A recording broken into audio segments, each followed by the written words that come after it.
I've always wondered if there's a world record for the craziest thing someone did to mess with their neighbor.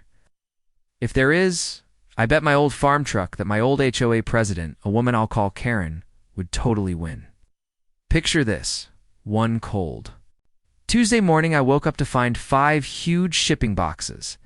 Giant metal boxes making a wall you can't get through across what Karen thought was just my farm's driveway. Oh, Karen, if only you had checked the facts first. Drop a comment below and tell me where you're watching from, because you're not going to believe what this bossy woman's plan to mess up my small farm totally backfired on her thanks to something called checking the facts and my job planning cities. 2 years ago, I bought a 10-acre piece of land next to a shiny new neighborhood called Meadowview Heights, a kind of place with a name that sounds like nature, but really has copycat houses, and a rule book thicker than a phone book.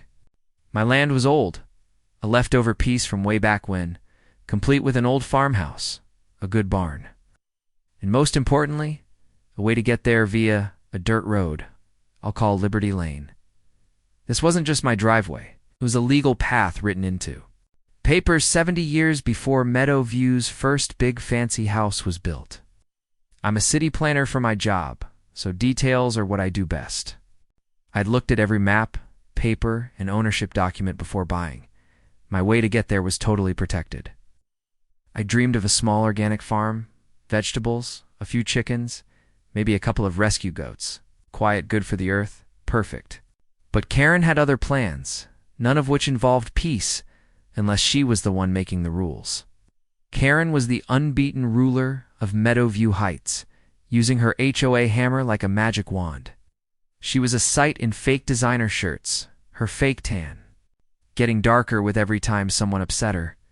Her hair was like a castle of blonde dreams. She drove around the neighborhood in a golf cart that was louder than my pickup truck, or in her perfect black Cadillac SUV so shiny you could see your own scared face in its front as she followed you too close for daring to drive the speed limit of 25 miles per hour. Trouble started small. A mean note about the grass along Liberty Lane, not even my land, but the path I kept clean. Then an official HOA letter printed on fancy paper complaining about my compost boxes, which were 100 yards from the road, and you couldn't see unless you were spying with a telescope. I checked the HOA's rules. Nothing about compost on your own land. I sent a nice, perfect reply talking about the rules and what they could control. Big mistake. Karen didn't work on smart thinking. She worked on her ego. The complaining got worse. My sometimes trips down Liberty Lane with my truck, maybe carrying animal food or tools, became too much business traffic. Or I didn't realize how much she believed in her own wrongness. A week later, those 5 shipping boxes showed up, 40 feet each, end to end. A 200-foot steel middle finger blocking Liberty Lane. My farm was cut off. My first reaction wasn't anger, it was amazement at how bold she was. My second was, all right, Karen, you just messed with the wrong person. My farm wasn't a fun hobby. It was how I made money, with food that goes bad quickly and a tight planting schedule. I called the police non-emergency line. A tired officer showed up, looked at the boxes, and shrugged. Civil problem. Take it to court. He did give Karen's SUV a ticket, parked proudly in front of her steel wall like a prize. A small win, but not enough. I marched to the HOA office, a changed model house at the far end of Meadowview. Karen was there, acting like a queen with her followers. Linda, a nervous woman who looked like one mean word would make her cry, and Steve, a big guy who treated Karen's words like law. They drank coffee from Meadowview cups. The irony of their great leadership slogan choking the air. Karen, I said, voice calm, you've blocked my legal path.